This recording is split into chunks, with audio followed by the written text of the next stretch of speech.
Coming up on the Conservationists Assemble, well actually this episode is slightly different from our usual format focused on a particular species. Rather, we'll be discussing a crucial element of conservation and a particular part of any conservationist role that I hugely enjoyed when I was zookeeping, and a passion I very much continue to this day with the podcast, and that is conservation education. In this episode, we'll be talking about the importance of education within conservation and how creating a narrative in an exciting and perhaps interactive manner can foster a deeper engagement to and understanding of the issues facing the planet's threatened species and wild spaces. Welcome, fellow wildlife avengers, to the Conservationists Assemble. My name is Johnny Bloxham, your friendly neighbourhood animal advocate. I'm a former zookeeper with a passion for conservation education and the global efforts for threatened species and habitats around the world. I'm inviting you to join me as we take the fight to our planet's biggest villain and my arch nemesis, extinction. Whether you're new to animal advocacy or a veteran in wildlife preservation, this is the podcast for you. Each week, I'll be teaming up with Earth's mightiest wildlife heroes to unify the greatest collaboration of conservationists ever known, where we will be discussing our planet's epic species and what is being done to save them. This is the Conservationists Assemble podcast. Will you join the fight? Hello everyone, and thank you for tuning in to another episode of the Conservationists Assemble. How have you all been? While I might not have been able to publish an episode last week, that doesn't mean I wasn't thinking about the podcast or threatened species. I very much see an exciting future for the podcast, and I feel that 2025 and beyond is going to be very exciting, and I'm so thankful to have you all here with me. With that being said, let's get into the episode. Joining me now is Education Lead at Hertfordshire Zoo and a good friend, Chris Eley. Chris, welcome to the Conservationists Assemble. Thank you for joining me today. How are you doing? I'm doing really well, thanks, Johnny. Great to chat to you, and thanks for the opportunity for letting me come on and talk all things conservation education. Really appreciate the opportunity. It's my absolute pleasure. It's something that I think both of us agree on. It's quite an exciting part of ex situ organisations nowadays. Obviously, there's many focal roles and duties of these organisations. But conservation education seems to know no bounds with the way that the world's developing, and quite an exciting one. So first and foremost, what is conservation education? So conservation education, I mean, it comes in a number of different forms for me. So obviously I'm Head of Conservation Education and Engagement at Hertfordshire Zoo, which is my day-to-day role. And within that, it's initially, I think it's really important to make connections with wildlife. That's really important. I think it's really important that we are creating those initial connections, and I think zoos ultimately don't exist without education and the ability to do that. When I was a child, I spent a lot of time actually going down to Paynton Zoo, and my grandparents there were visitor engagement kind of volunteers on touch tables, and then I see myself all the way down the line after a big career change being in zoos myself and working in conservation. I think it's really important because, at Hertfordshire Zoo, we have such a huge reach and we're growing massively, and therefore we're bringing in all new audiences, and we've got the ability to educate people about conservation all the way through from early years up to our WAZA Mile programme, which looks at going into care homes. We are launching a new programme with University of the Third Age. So we try to make sure that conservation education in its truest form basically touches all those different age groups and connects people with wildlife, the threats, but also sprinkle conservation optimism over all of that, because I think there's been a lot of studies that have shown about eco-anxiety and the rise of eco-anxiety across the UK and across the world. So, we have almost a duty to, yes, highlight some of the issues that are going on with wildlife out in the wild, but also some of the incredible organisations on the ground that are doing that vital work to safeguard the future of these animals and ecosystems as well. And alongside all of that, it's also empowering our visitors to be able to make sustainable behaviour changes, that's very, very critical and a major part of what we do.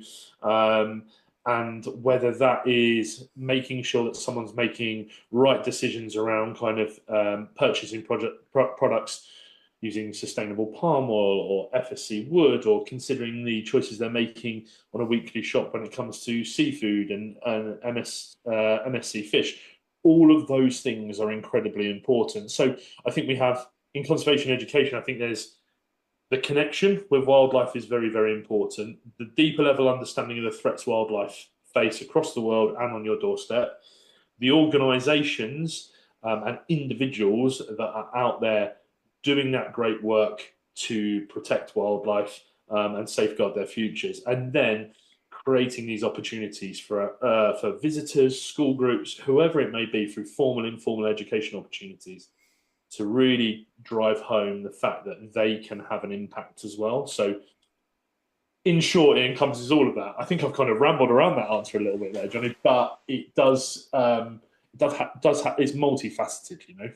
Yeah, I think you've hit the nail on the head, and it isn't just a kind of black and white thing. There's this like say multifaceted web of elements, and yeah, like I certainly had it in my notes that kind of raising awareness, that connection to nature. Certainly, so much here in the UK where we think that we're this nature depleted country, and to an extent we are, but actually, through capacity building with those sustainable actions, we're able to provide people with the answers, so to speak, of what they can do for nature, and in return what nature then can do for us.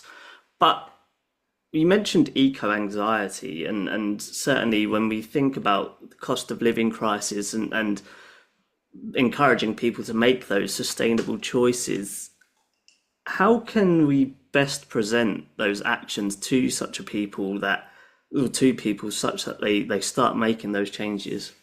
I think it's a really interesting one, and I think a lot of that comes with that initial connection. So let's take a species in isolation. Let's look at the African penguin, right? It's been very well documented over the last couple of months. They've gone from endangered to critically endangered on the IUCN Red List. There are some real challenges for African penguins, and when you look at that as a situation as a whole, actually, whether it be overfishing, whether it be the issues with climate change, that human-wildlife coexistence, all of those aspects are having a significant impact on African penguins. And I think it's, if you can story tell that well to the public, they start to understand the importance of these critically endangered birds or on the planet, and the fact we might not see them. I think BirdLife International was saying something around 2035 is going to be the year that we might not see a wild African penguin, which is shocking. And there's a part where we can connect with organisations like SANCOB, who we work with at Hertfordshire Zoo as our long-term conservation partner. But I think if you story tell well enough, that is fundamentally very, very important. And I know through the podcast, we're going to talk a little bit about some of the other things that I do behind the camera, that is all about narratives and storytelling. But actually, storytelling is so powerful, and we do that a lot with definitely with formal education and school groups that come through the doors at Hertfordshire Zoo. Is you've got to get people invested in that whole narrative, and that comes from looking at all the interesting adaptations and behaviours that those animals have, creating those connections, then talking about those threats, then talking about the organisations that are out there saving those birds, and then they feel empowered. That empowerment should come from the end of that narrative, right? That people are willing to kind of make that change. The cost of living crisis is hugely impactful, though, just from a conservation education point of view. When we just look at, say, like school groups as an example, we pride ourselves on being extremely accessible and inclusive for individuals to really connect with wildlife. But alongside of that, schools coming in to learn all of this stuff and explore those narratives. The cost of living crisis is having a massive impact on connections with conservation, because schools now, they can afford tickets to come into Hertfordshire Zoo, but post-COVID can't afford coaches to get into zoos. So how do we, in this world where costs are tighter, have that impact and create those narratives? And actually, some of that is through high quality outreach programs as well, which is a really fundamental facet of conservation education. So making sure that all of those aspects are really really tailored to kind of formal education delivery and schools, and hopefully you can target as many students as possible and give them that experience and make those connections. But it is hard during this time. It's a challenge for everybody. It's a challenge for everybody to go to a zoo. People aren't going to be able to afford to go on safari. Like those opportunities are limited to a lucky few, and therefore, you have to think creatively about how you can make it accessible. We're very fortunate because obviously we have the CBBC TV series One Zoo 3 hosted at Hertfordshire Zoo and our sister site called the Big Cat Sanctuary.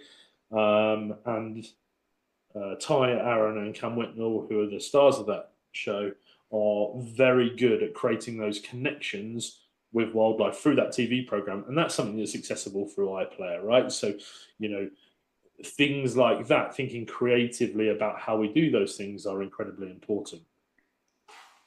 So then when we talk about conservation education in a practical setting, zoos are perfectly positioned to tell those stories, like you say. But when there's a variety of age ranges and demographics coming through the doors, and say, you're doing an African penguin talk, for example, and you've got that range of ages, how important is language, and how can we tailor language to deliver that keeper talk as effectively as possible so that you're providing something for all of those age groups, keeping everyone engaged, but also fulfilling the education ethos of a zoo? Yeah, exactly.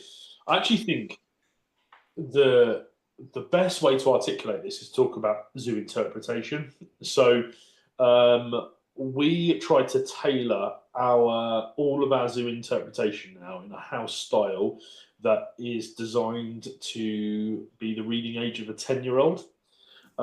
That's almost a perfect pinch point to be able to convey to adults, but then convey to younger children as well. We have lots of cooperative learning opportunities around the zoo for our interp and signage. We really tried to, when we created and developed the new Sunbear Heights habitat. I say new, it's been open for a couple of years now. But some of the signage there, we created this huge kind of finger maze activity where young people would run their finger through the maze from the sun bear past the threats to the food that sun bears love, right? There you're articulating a number of things.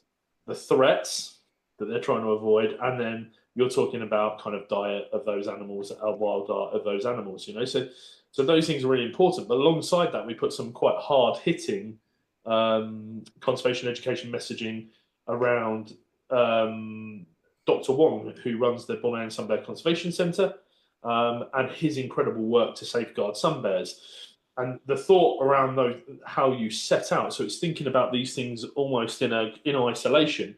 And the one thing that we're thinking about is actually, if we can get young people to really engage in that play aspect, if their parents are standing there and they're either helping them through cooperative learning and guiding them through that play aspect, but then also alongside that, if they're not, and the child is just doing it self-led on that activity, then the adult is able to essentially learn that higher level content around, and then even articulate it back to their children in a language form that works.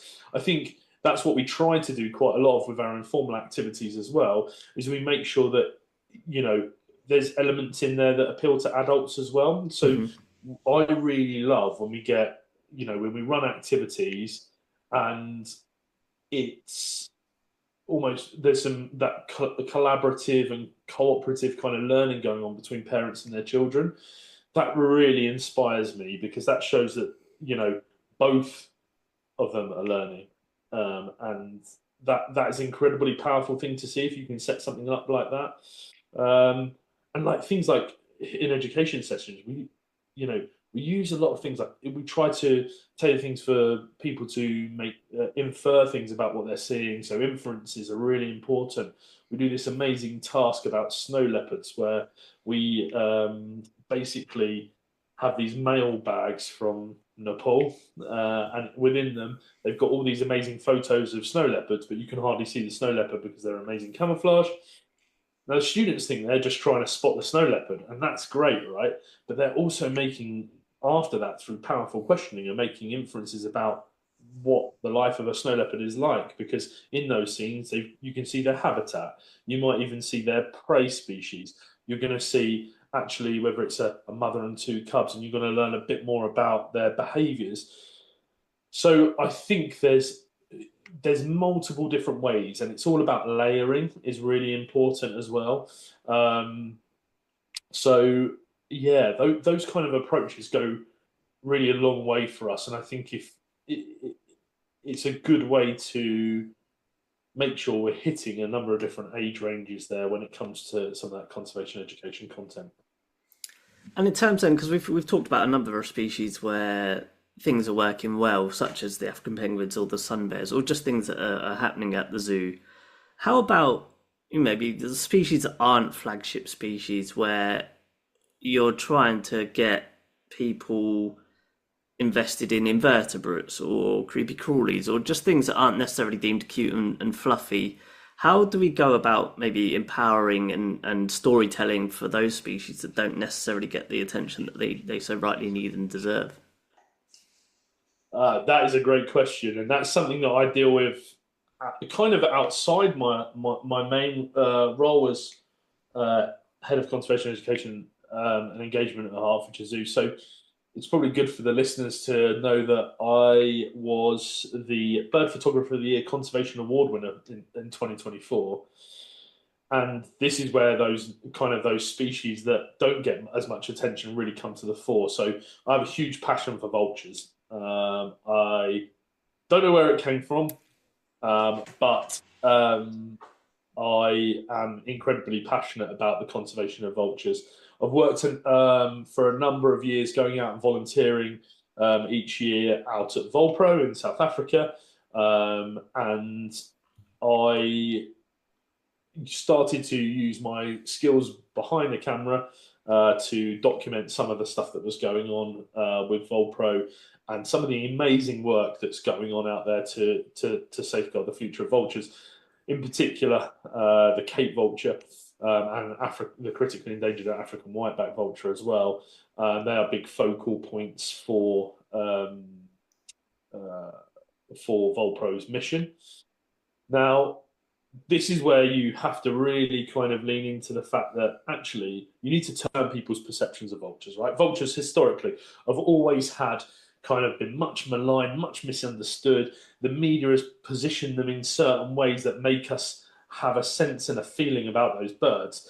If you work with them for extended periods of time, you understand that they are amazing birds. They're adorable, but enigmatic. They're amazing creatures, right? So that's where I really need to think about those kind of narratives and talking a lot about kind of vultures right now. That is what I try to do. I try to spin a narrative that actually what I want to do is I want to create empathy for the vultures because they're actually super fragile birds, but also super resilient, right? And through my photography, what I documented when I won the award was a 6-image portfolio, and it looked at power lines and the impact on Cape vulture populations in that area of South Africa. And you've really got to showcase the vulnerability, change the narrative. Let's switch up the narrative, let's flip it on its head, and let's talk about vultures and the fact that, yes, obviously they feed from carcasses. As my grandmother says to me, and this is I'm going to refer to my grandmother here, so my nan, who's 95 years old, who continually said when I went out to Volpro, "Oh, I don't like vultures. I don't like vultures." And then when I won the award, I showed all the images to her, and she kind of went 180 on the whole thing, and now she loves vultures at 95 years old. Look, hey, if we can educate 95-year-olds and change their opinion on vultures, that's great. But yeah, you've got to. I think with vultures, you've got to just change that narrative and show actually, they're really interesting birds. The challenges for them are infinite in some ways. Just take the hooded vulture, least concern 10 years ago, critically endangered now, 5 years left, maybe they're saying, which is a stark reality.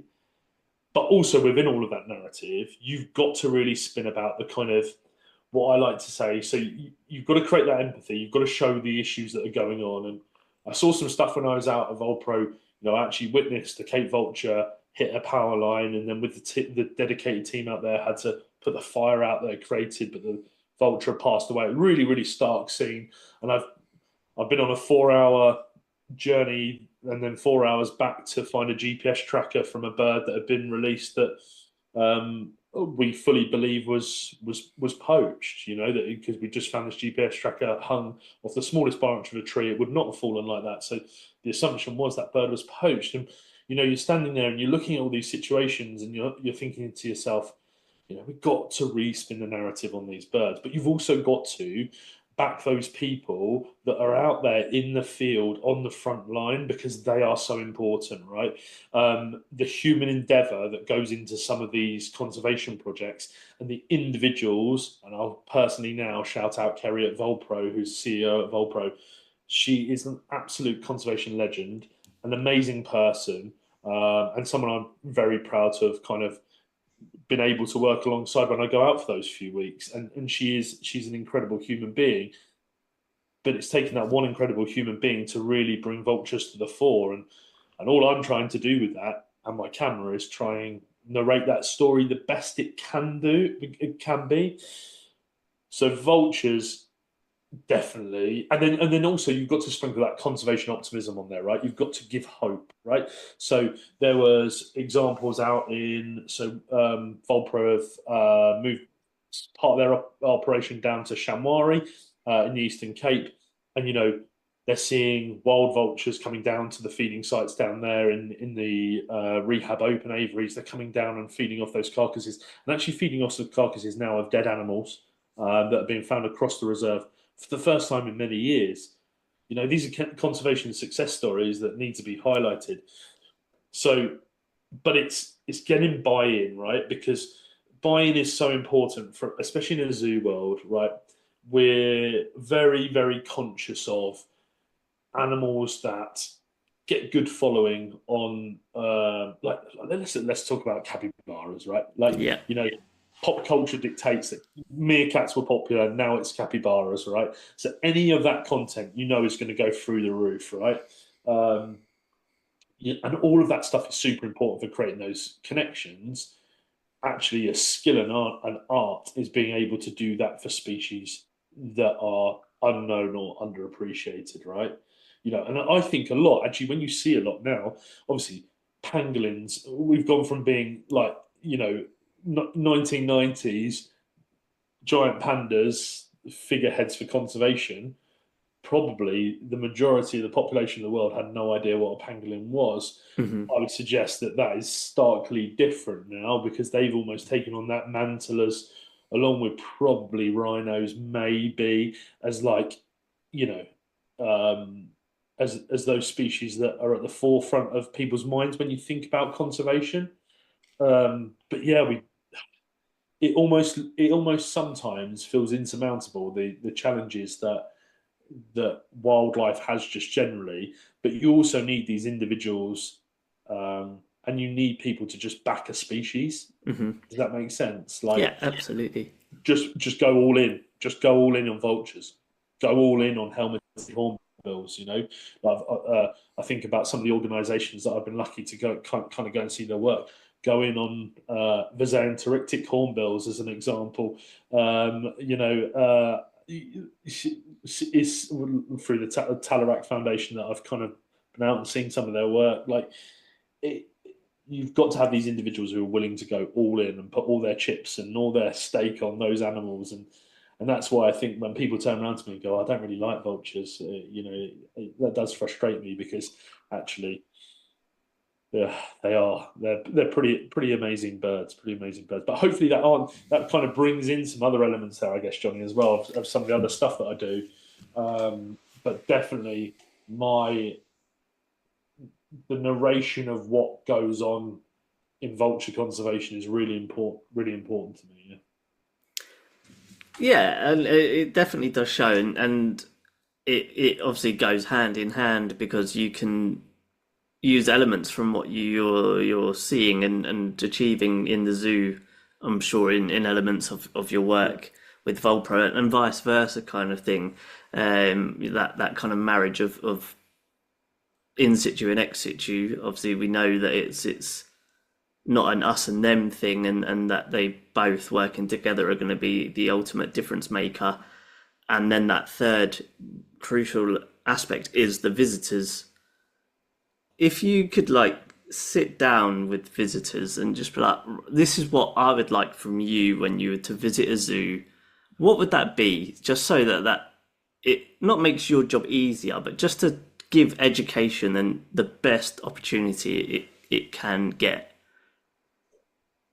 I think that's a really good question because actually it, it varies so much visitor to visitor, right? I think you need to differentiate the outcomes for different people because there'll be some people who come to a zoo and have quite an in-depth knowledge of all species or specific species. They might be people that are coming from other zoos, aquariums, part of that network. There may be people who are just really interested in that area, working conservation in that area, etc. You know, the outcomes that they need from your zoo are probably vastly different to your average visitor who, one of the most powerful bits of insert we put up around the zoo is a simple, what's the difference between a leopard and a jaguar, right? Like, and just point out the differences between them. And, sometimes that's really important because it could be their first trip to the zoo. It could be, the learning outcomes and what the expected learning outcomes are um, from different visitors, first time visitors, people who haven't really engaged with wildlife, are going to be vastly different, right? In education, obviously, I've got a background in formal teaching in schools. We look at the most, the some, and the few, right? Like, and you have differentiated learning outcomes for those groups in your lessons, knowing that some will exceed the expected outcome and want to learn deeper and further. And then you'll also have some that might not meet that, but will still have to come away with something from that experience. So I think in answer to your question, I guess the best thing is that you are able to sit down with that person because then you can talk to them about their prior knowledge, prior understanding, and also what they want to achieve from it. But yeah, like I think it's very much on a person to person, case to case basis about what I would like them to learn as they come around the zoo. Of course, I'd love everyone to come out, like Johnny Five, I think it was, wasn't it? The robot who could just take in all that Yeah. information. I'd just be like, yes, read every sign, read every single thing, go to every keeper talk, and leave feeling completely empowered to save wildlife.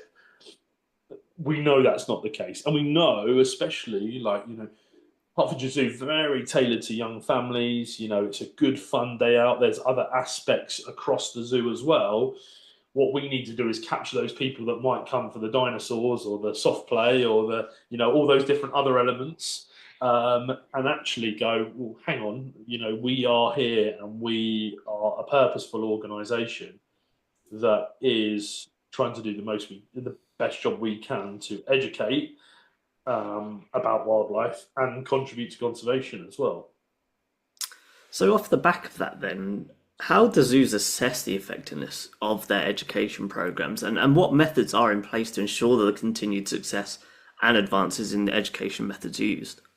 Yeah, so we have a full and comprehensive evaluation program based on or strategy, sorry, based on our conservation education strategy. So we have a central document that is aligned to WAZA and their conservation education strategy, but also EAZA and BIAZA's conservation education standards. And good evaluation depends, again, it's all differentiated, right? So we have a session called Fur, Feathers and Scales. You can imagine this is a reception year one based session, and it really looks at the differences between mammals, fish, reptiles, amphibians, and birds. Really, really simple. There's loads of studies out there that suggest that if you are having fun, that you are going to be learning more. So within that session, it's a simple coin drop box at the end. So we can understand, actually, did you have fun in today's session? Well, if you did, the chances are that you're going to learn stuff.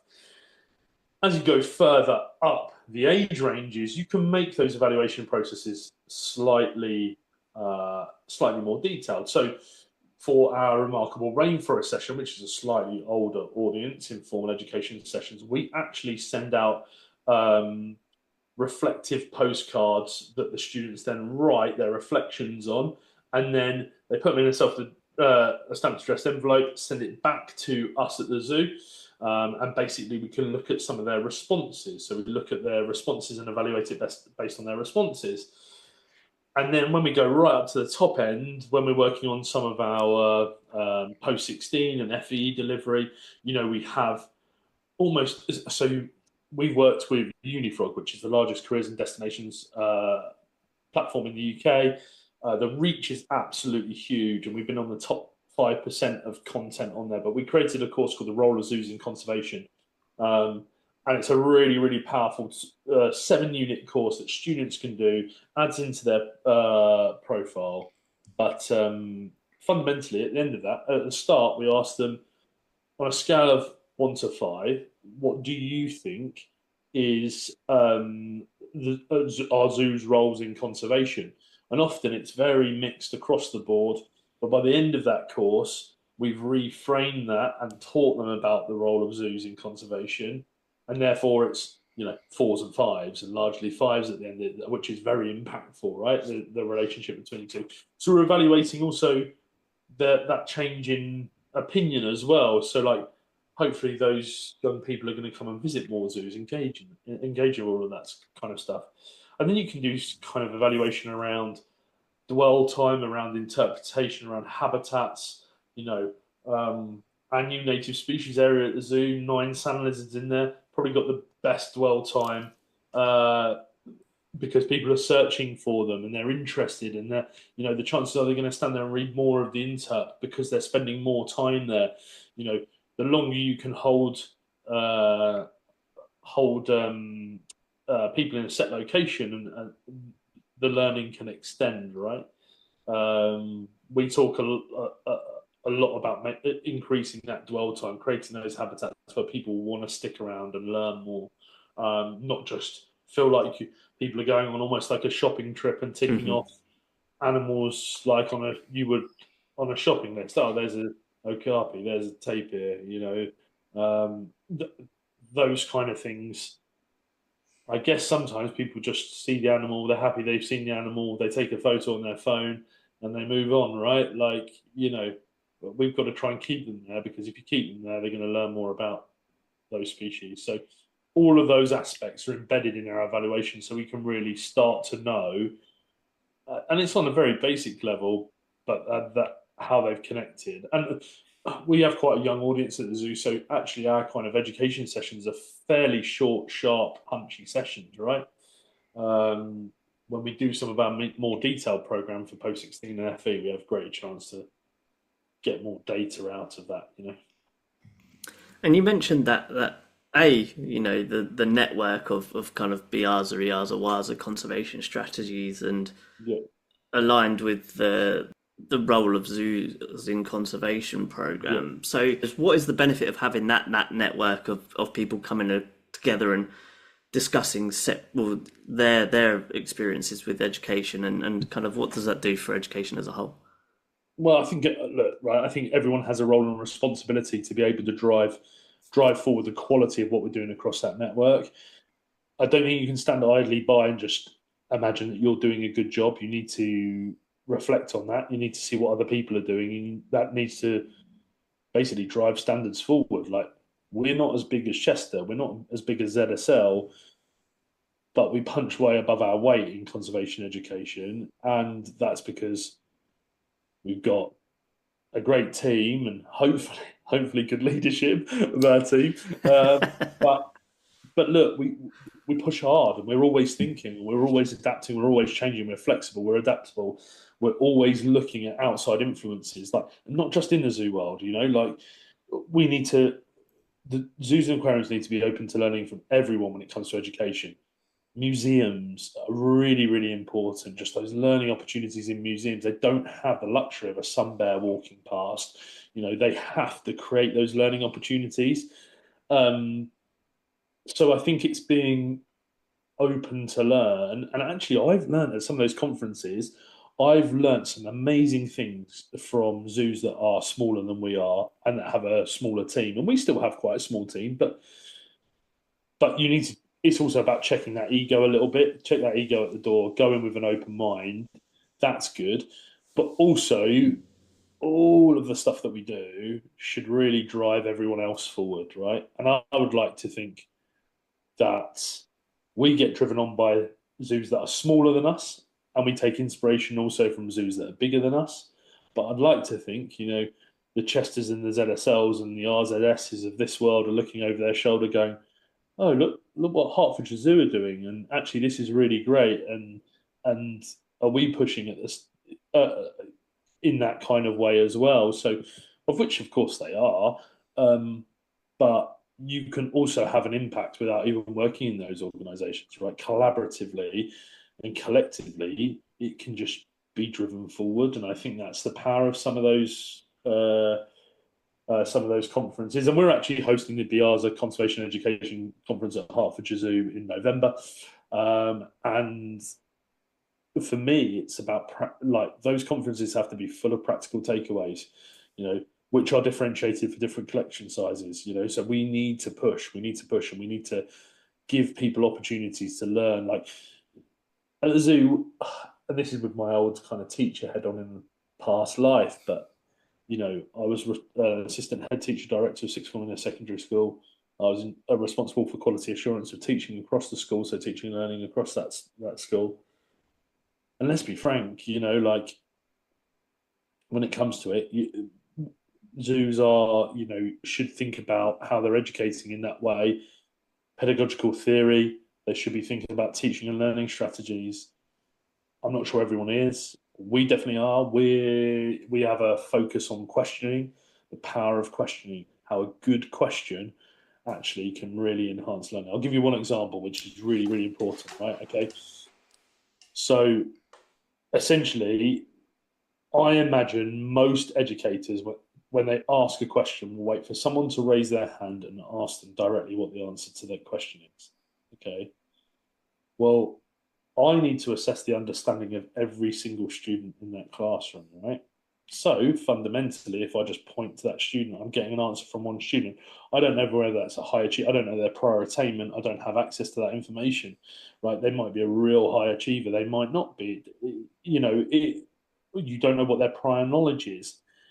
But actually, if you went, right, you've all got 20 seconds, this is the question, this is the key question, you're going to talk to the person next to you, and then you circulate that room and facilitate conversations between pairs of students in that classroom. You are then picking up from every single child or a wider selection of students what they've learned and what their understanding is and what they've learned. So you can move that lesson on quicker or slower, dependent on what they've learned. And that's just one aspect that we focus on in teaching and learning. And me and my team are really thinking about how we embed better questioning into our education sessions to maximize learning outcomes. If we're only seeing students for half an hour in a session, how can we maximize learning outcomes? And good questioning is part of that. But there's lots of other methods, but that's how we do it. So you can see where I'm coming from, right? And I think for me, long gone are the days, and one thing we really understand is what children's needs are now, and they're very switched on. They understand, like, actually, if you come in with, some arts and crafts bits and pieces, and like some like homemade looking laminate sheets and all of that kind of stuff, there's no point of difference to what they're getting in a school, right? Okay. We look very closely at like the high quality multimedia, so the video content that our marketing team get, like that is a real point of difference for us, because they can really see that through those education sessions. We think about really innovative resources and activities that they can undertake. All of those things are really important. You have to be a point of difference as well, and if to get more and more. So, for context, at Hertfordshire Zoo, 92% of schools that had an education talk with us, so a formal education talk with us in 2023, they came back and booked an education talk in 2024. So, like 92% retention rate highlights to me that we are doing a particularly good job at delivering. Teachers are happy with what we're delivering. It's key stage appropriate, and all of that is really important, right? Like, for conservation education to be successful, we're not just, and this is where this loops back around to that collaboration part. We don't want schools to go away thinking, oh, I'm never going to go to a zoo again because the education offering wasn't great. If we can all drive each other, if we can all drive the standards up across all zoos and improve conservation education so it feels like a premium, I hate saying this, but like a premium product, a premium visit, something that where there's really good learning, it's a safe environment for those students, and they can really enjoy themselves and have fun. That is super, super important, because what you don't want to do is be a zoo that is turning schools off coming to zoos because you're not delivering what you should be delivering in regards to quality. That has an impact across potentially the board. And I don't think you maybe in the zoo world don't always think about it like in that way sometimes, but everyone has a responsibility to educate in the best way possible. And so then, in terms of everyone having the opportunity or the, the need to deliver education at the highest standard, it's not a question that the people that work within zoos, the keeper teams, the education officers, the directors, everyone is passionate about what they do and have the welfare, the future of the species, the education at the forefront of what they do. But maybe not everyone has the confidence to deliver education. Maybe their public speaking isn't what their strong point, their strongest attribute is. So how can we best support the staff so that we can best support the education message that we're putting out? Yeah, I think that's a really interesting one, actually. I've seen some of the most powerful learning experiences in a zoo setting actually happen from individual conversations with keepers where it's something really specific. Like a lot of keepers are animal people, right? They're not necessarily people. I think at Hertfordshire Zoo it's slightly different because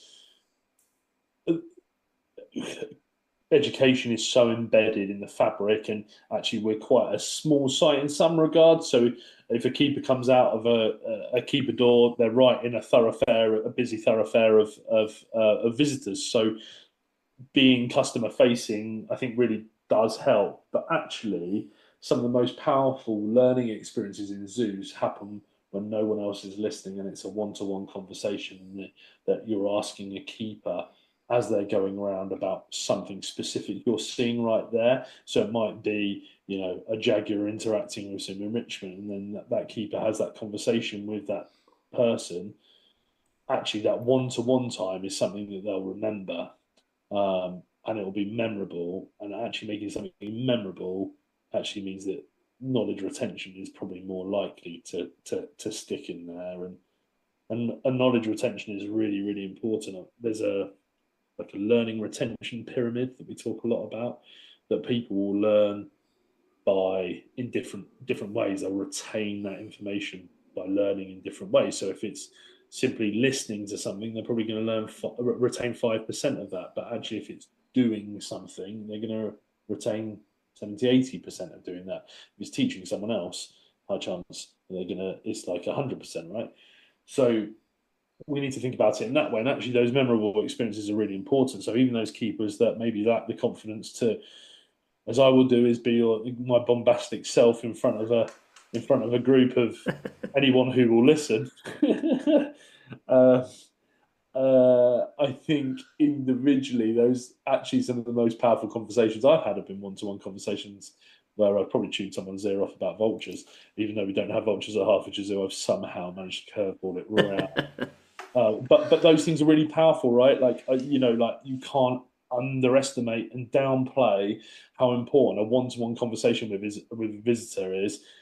And it could be that someone is absolutely obsessed with reptiles or amphibians or inverts. And you know how we were talking earlier about kind of changing perception on Hmm. not necessarily some of those flagship species you're talking about. I think it's, actually if you're a really engaging kind of LVI keeper and you're at Hertfordshire Zoo and you're responsible for uh, those animals, if you find a visitor who might have an interest in that, crikey, you can really spark a flame somewhere in that person even further. Sometimes it's not always about those big set piece keeper talks. Sometimes it's more about, you know, the other elements Hmm. and that day to day connections and I think as well, like I really reflected a lot after I was 11 years in formal teaching, and I thought, well, anyone remember me for my teaching?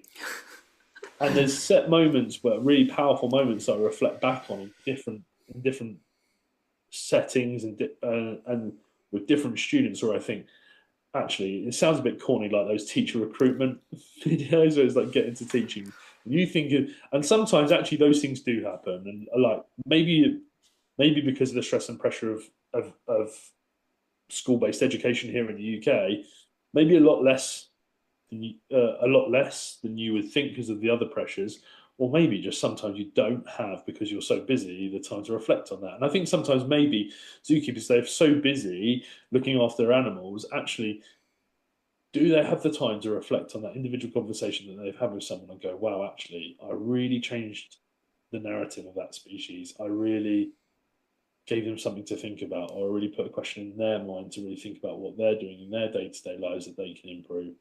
I really connected to conservation, and wow, yeah, that for me is really important. And I think maybe sometimes uh, it's standing back, and I'm always looking at those. I'm very like hyper aware of those situations. So if I've had a really good conversation with someone, I'll be like, I'll walk away, and for the next 2 minutes, I'm like, wow, they learned this, and I wish I told them this because then they would have taken that on board. Maybe when you're working on the animal side of stuff, you're not so hyper aware of that stuff. Hmm. I actually think it's really important for people to reflect on that because actually, as zookeepers at Hertfordshire Zoo are important, such an important component of how we convey conservation education across to our audience, and they are the gatekeepers in a lot of ways to what people are learning. So, you know, that's super important. Yeah, I guess it's a very appropriate message to any zoo goers who might be Yeah, listening. Utilize the zookeepers as much as you possibly can, and some zookeepers might absolutely hate me for saying this because they have packed schedules. They are nutritionists, they're caretakers, but yeah. utilize the zookeepers and the workers who are so connected to those species because they are truly incredible people. Yeah, 100%. And I think, yeah, I think sometimes they don't realize how powerful they are in regards to conveying those messages. And I've stood back and seen conversations between zookeepers and members of public and thought, wow, that's a really powerful conversation. And I felt drawn into that just by listening. Like so. And I think there's we as an education team, just for context, the rest of Hertfordshire Zoo staff wear purple t-shirts. Hmm.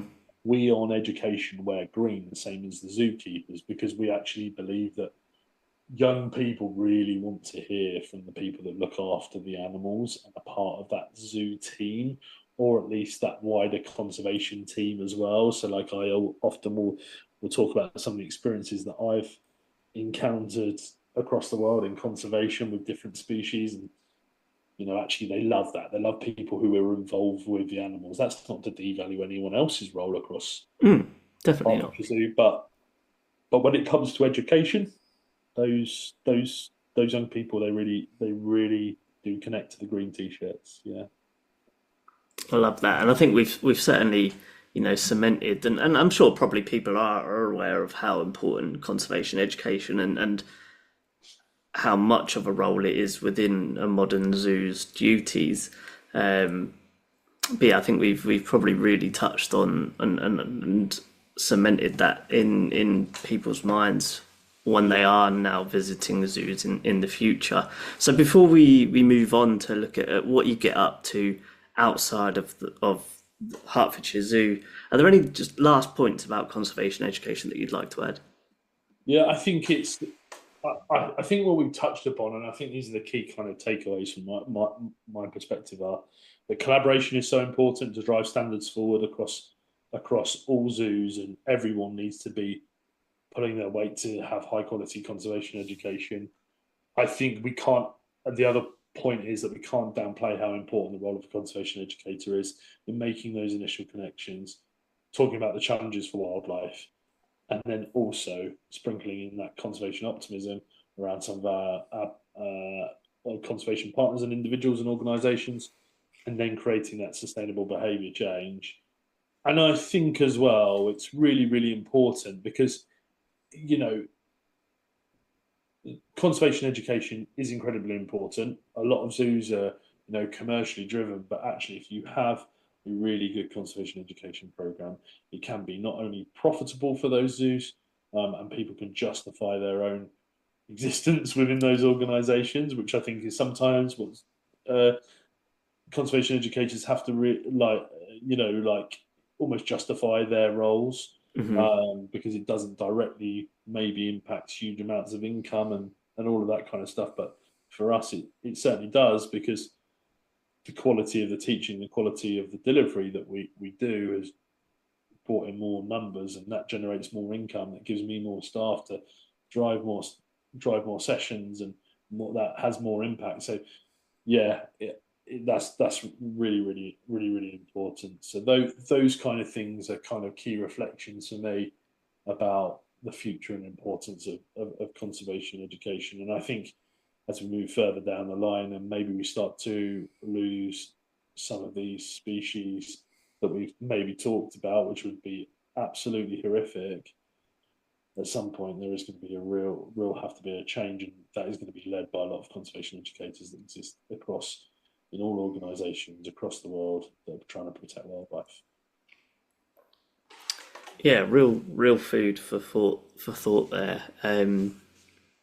So yeah, I think that's a really great point to finish up the segment on conservation education, and now we're going to look at how you got to where you are, what you do outside of work, and you've alluded to it, throughout that your background is formal teaching. So you just walk us through your career journey from that early inspiration of seeing grandma and granddad at the touch tables Yeah, through to where you are now. yeah, sure, yeah. So career journey wise, it's actually really interesting, kind of journey, and I guess for me. So yeah, as a kid, would always go to Painting Zoo. My grandparents were kind of volunteers there, education volunteers. Would run like kind of the touch tables at what was the old Golden Lion Tamarind House, I think, opposite where they got the big baboon rock. Yeah, yeah. So very many lots of childhood memories. But there's one thing I have to make an admission of. When I was a child, actually, I love learning about animals, reading books.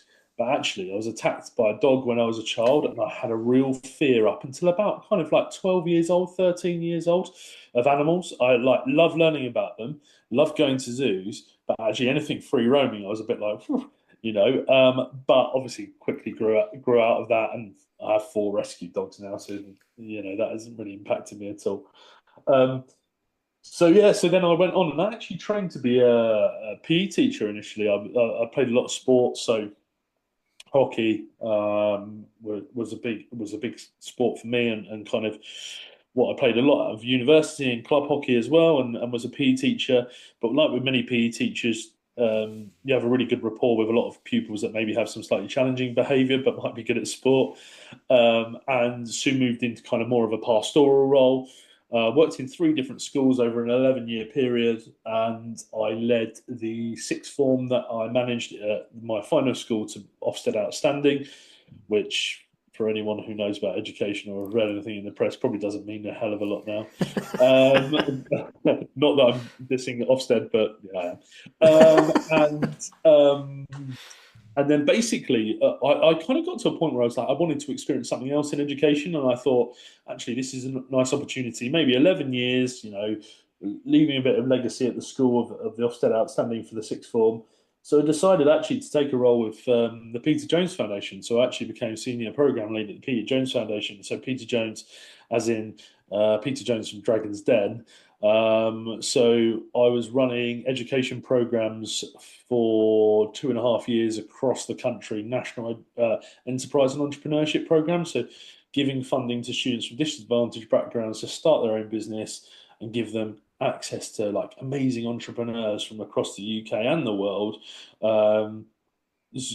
basically to teach them and help them how to become better entrepreneurs. And that had big set piece events where students pitch to Peter Jones for £5,000 worth of investment. This is also the point where I say I'd love to be a reptile person, because then I could go from I work with Komodo dragons, because I could go from one dragon to another.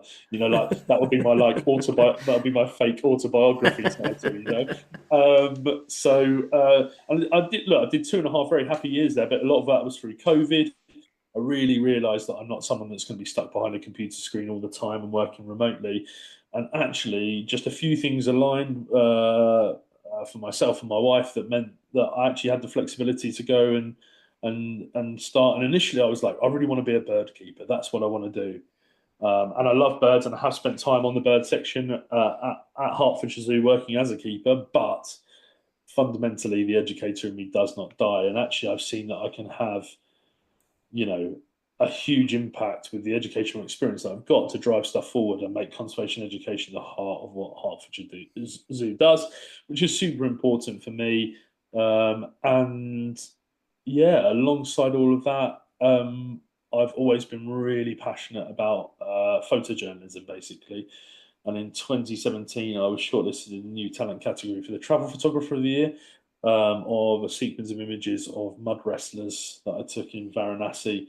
And I documented all their training, the traditional Kushti wrestling.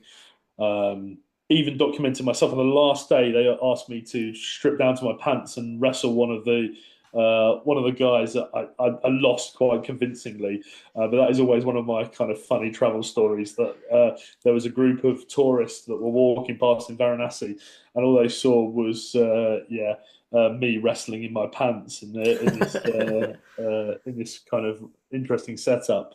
But I've always been really passionate about photojournalism. But just during lockdown, when a lot of those opportunities dried up, right, like of going and traveling, and a lot to do that was documenting different cultures. Like I'd lived for a week with the Bajo tribes out in Sulawesi in Indonesia. So spent a week out there living with them, documenting what they do, and they teach their children how to free dive and spearfish at a really young age.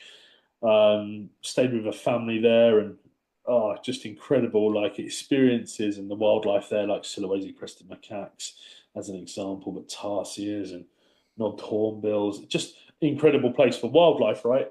As well. And there was this moment actually where I was like, what really kind of showed me how wildlife can really connect is one day actually the tide went out and it left a load of rock pools, and some young children, local children, came up to me and they were like, wanted to show me something. So they basically showed me what was in their bucket, and there was a blue-ringed octopus. So I was like, "Oh wow, this is taking a bit of a plot twist." Like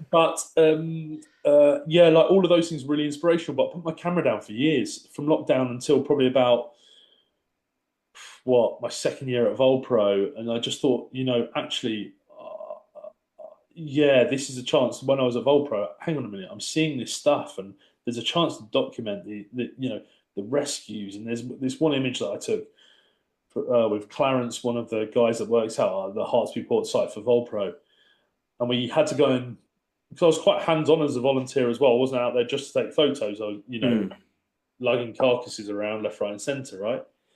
But there's this one photo of a juvenile Cape vulture that we had to collect from a golf course, or like the housing estate within a golf course in South Africa. And as he goes to pick it up, the wings spread out, and you just see the wingspan of this bird in comparison to a tall human. Clarence isn't short, so he's a tall human being, but just just crazy. So that led me to go, actually, well, this is something that I can do, because I think because of the style of photography that I do, and it's all about piecing together a story, being an educator really helps, because you know what you need to show people for them to understand and learn, right? So, it's the rescue part, it's the rehab part, it's the release, it's the recovery, it's the rehabilitation, it's all of that, from end to end. Can I show that? And that's how I ended up winning Bird Photographer of the Year. But since then, I've done a number of different projects. So I have worked with the Amazing Horseman Trust out in deepest, darkest Wales, and Holly and Adam out there are absolute legends, and doing some great stuff around vulture breeding and conservation out there. Absolutely fantastic ambassadors for vultures, and that's why we get on so well. And I don't just call them people that I kind of connect with every so often. They're actually really good friends as well now. So and actually conservation can forge those really strong friendships. And then I've just got back from India, where I've been doing. I actually went out for a number of reasons. The main one was to photograph the impact of the kite festival on bird populations. So always looking for an angle on avian conservation, right? So I went out with Wildlife Vets International and worked out there with Raksha, an organisation that has a kind of rescue and rehab centre out there, and does some amazing work during the kite festival, and looking at the manager strings that impact those birds, lacerating wings and all sorts of stuff like that. So got really interesting sequence of images there. Spent some amazing time down at the Gear Forests, so documenting all the biodiversity, because it's a great birding spot down there, but obviously documenting the conservation successes that are going on down there with Asiatic lions, but also some of the challenges, as that population grows and human-wildlife coexistence, all of that kind of stuff's really interesting narratives down there. And then the really interesting bit that I wasn't expecting, actually, I was meant to go and see the demoiselle crane migration in Kishan, which is a very famous spot now, where about 30,000 demoiselle cranes migrate over the Himalayas. Really, really important place. But they had a bird flu outbreak, and this is where I think sometimes Mother Nature maybe wants to direct you in a certain direction to get some content. And that meant that I ended up going with a great ornithologist called Jitu Solanki, a great guy, who took me actually out to the Jawbir Conservation Reserve outside of Bikaner in Rajasthan. It's a carcass dumping site that has a population of about 4,000 vultures, I think, migrate there at points. Egyptian, Himalayan, and Eurasian griffon, Cinereus, but I would say probably like 500 steppe eagles. There are some challenges with the stray dogs and everything that goes on there with the carcasses, but actually what uncovered itself there was a really interesting story, more about plastics. So a lot of the holy cows that get dumped on the carcass dumping site, they actually don't have a lot to eat across the cities, and consume a lot of plastic. When the vultures eat the carcasses and people take the bones away, because they can still utilise those bones in certain ways, what's left of the carcass is actually these big lumps of up to 20 kilograms of plastic. And I'm always trying to find these narratives, and actually one of the big projects I've just started working on, because I think there's something about sustainability in this as well, and I can't expect to fly across the world for these projects all the time, and then kind of profess to be all about the planet. Me and my wife have a child-free existence, so we've decided not to have children, and part of that is environmentally driven. But one thing that I'm really conscious of is actually what can I be documenting here in the UK on my doorstep? And actually, I've just started a really exciting project all around swift conservation, local community action to save swifts. So everything from men in sheds, the guys who are trying to prevent loneliness and go along and they help each other build stuff and blah, blah, blah. Super, super important part of the story. I went and I photographed a swift box being installed into a church. So I was climbing up these precarious ladders into the bell tower of this church. But also, I've got some really interesting days booked in with some Swift rehabbers who do all stuff in their like rehab 60 Swifts or House Martins in their garage, in their living room. All these local people that are making a real conscious effort to monitor, to rescue, to rehab, to educate. Crikey, there's a lot going on in the UK with Swifts right now, so that's something really exciting. And then this is a bit of an open call out for anyone listening on the podcast. If you'd like an international award-winning bird conservation photographer to come and photograph any of the work you do, you have a story, you have a narrative. My website is chriscapturesconservation.com. So, but this is the important thing, right? Actually, and I know I'm saying that there, but I don't actually. I do all of this for free, right? I do it all for free. It's for a passion, and I pay all my own costs. And actually, when it comes to VolPro, all the prize money that I won for Bird Photography of the Year went directly. Every single penny went directly back to VolPro. They have given me the access to be able to narrate that story. They're giving me now all these other opportunities, like that are coming up in future months for me. So I fundamentally have this really important role to play. And actually, yes, the financial side is important, but actually it's more important for the safety of those vultures. So yeah, I laugh and joke, but actually I want to work with more organisations, and I want to tell more stories and more narratives. Still do vulture stuff, that will never change, and my heart is always with VolPro, but I also want to be able to work around other avian species and all of that kind of stuff. That's great, and we will absolutely provide a link to your new website in the show notes, and our listeners can direct themselves to there. They can also follow you on Instagram, right? Yeah. So yeah, so it's at Chris, and then it's a double underscore Eley. So you can definitely see I've pinned that post that I was talking about. So I actually pushed out on social media about the plastics. So I don't think I mentioned that. I think we talked offline about that post, but there's a post I just put out, really a reel that's gone viral in India about the plastic situation in the cow stomach. So that's had about 400,000 likes.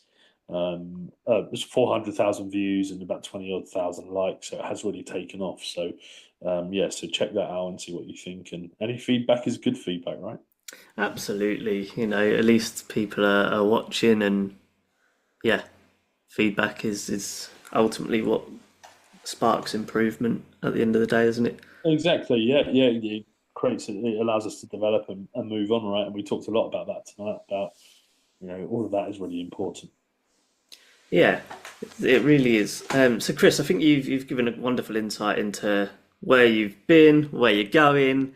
We're certainly excited to follow your journey and see what you achieve, because I'm sure there will be plenty that you are achieving. So we're just going to round up the episode with some light-hearted questions. Are you ready?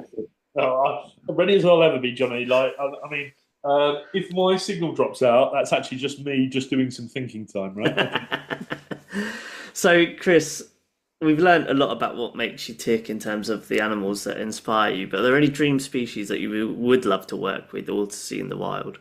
Do you know one that I really like to photograph, actually, outside of birds, is African wild dogs. Yeah. 100%. Yeah. They've always been, saw them in Botswana many years ago, and just they're a species that I think, difficult to spot, but yeah, it would be good. And in the bird world, probably southern ground hornbills. I think it would be. And there's some great southern ground hornbill conservation work going on, and I'd love to be able to document some of that. So southern ground hornbills and African wild dogs, probably. Southern ground hornbills are very striking, aren't they? It's the eyelashes.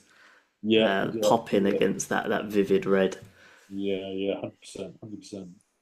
And you're obviously a very well-travelled man. So are there any places that you would love to visit, or perhaps return to? Maybe you've already visited and there's a place that's captured you. Okay, so I would say that the place I would like to visit would probably be, oh, good question. The Pantanal probably would Yeah, be. Yeah, just because I've never really done much of South America. I've done quite a bit of Central America, but never really been down there, and that's a wildlife hotbed, right? So, yeah, like there's some absolutely. iconic species down there. So yeah, and if I was talking about returning somewhere, oh crikey, that is a very, very good question. Um, I love Africa quite a lot, but actually it has its ups and it has its downs, but I would probably go back to India again. I think there's some definite areas to explore, and there's definitely some vulture species that still need to be ticked off in that area. So I'd like to say that I would have seen all 23 species of vulture in the wild at some point in my lifetime. Um, so yeah. Where are you at currently? Oh, crikey. I reckon old world, I'm doing pretty well. And then the new world actually is a bit easier because things like black and turkey vultures, actually you can see them in lots of different places, right? But I'd have to tot it up actually. I'm probably around about 12 actually. I'm very lucky when I was in the gear. I got to see Indian vultures or long-billed vultures. I got to see there, which was an added bonus. And I also, for my 40th birthday last year, headed up into the Pyrenees and saw bearded vultures for the first time in the wild, which was incredible. It is a great point. Obviously, we've had Jose Tavares from Vulture Conservation Foundation on Yeah, in the past, and yeah, it is. I think it's still incredibly important and probably not common knowledge that we in Europe do have vulture species. yeah. So actually, I'm going back out to Extremadura with my wife, where she runs in her spare time. So we're both people with purpose, I guess. We don't have children, and we really put that out. So she works with Spanish Podencos. We've got 4 rescue dogs. They're all Spanish Podencos, Spanish hunting dogs.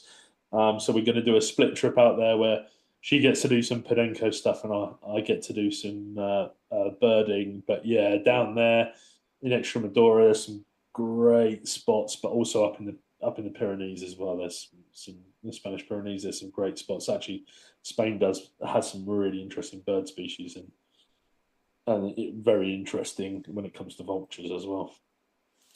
Amazing. Well, next question: favorite sound made by an animal? Oh, favorite sound. Right. I put a. It's not maybe sound like, but I put a. If you go onto my social media, there is a bit of vulture ASMR where it's about 12 Cape vultures over a carcass. That for me, it sounds a bit sadistic, I guess. But yeah, that would probably be it because actually that symbolizes everything that I love, right? Vultures thriving because they're on a carcass and they're Hmm. well and they're eating, and for me, yeah, that's got to be the sound, right? Yeah, fair play, fair play. How about animal habitat then?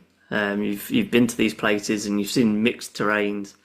What's your Yeah. favorite animal habitat? Oh, that is a good question.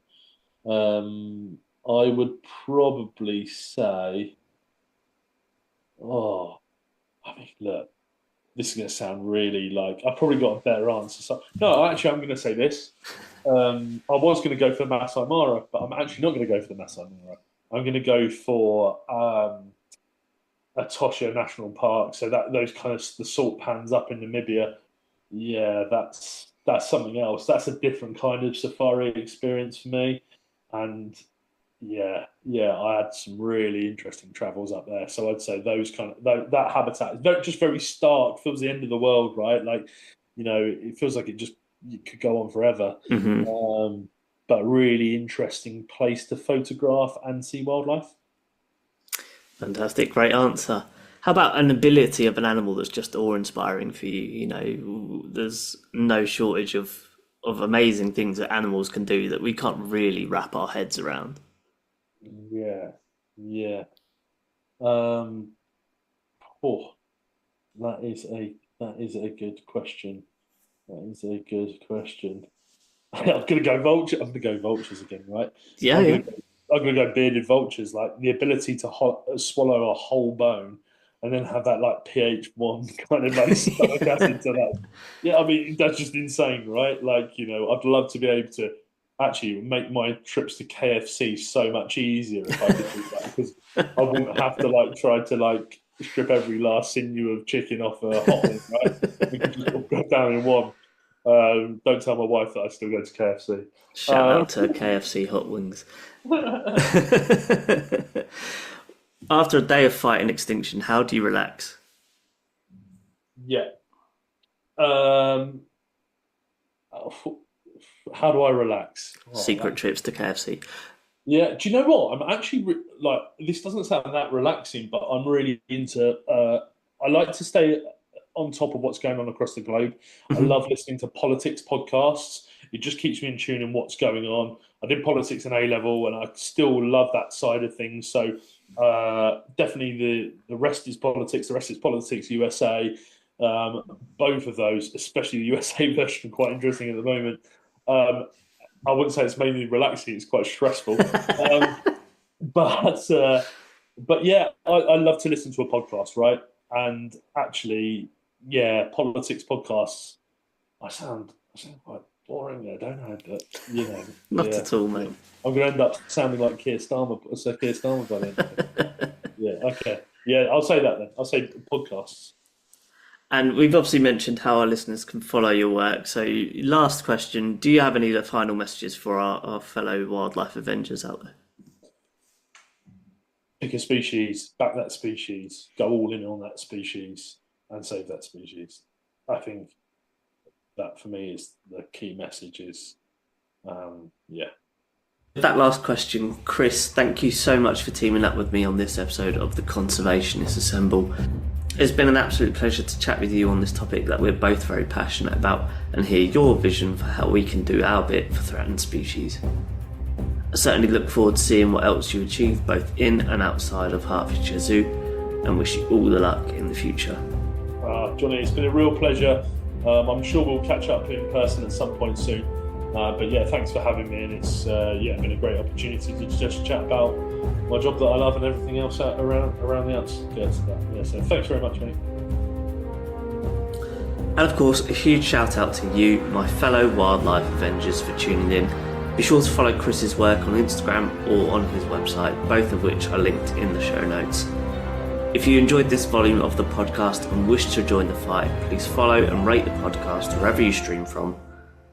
Please also follow on social media to stay up to date with the podcast's latest developments and share with your family and friends to help stack the odds in conservation's favour. Don't forget you can join the fight by joining the conversation. Share your thoughts and suggestions on this episode, past episodes or future episodes via email or on social media. Be sure to tune in to next week's fantastic episode of the Conservationists Assemble. Until then, this is Johnny Bloxham signing off. Over and out.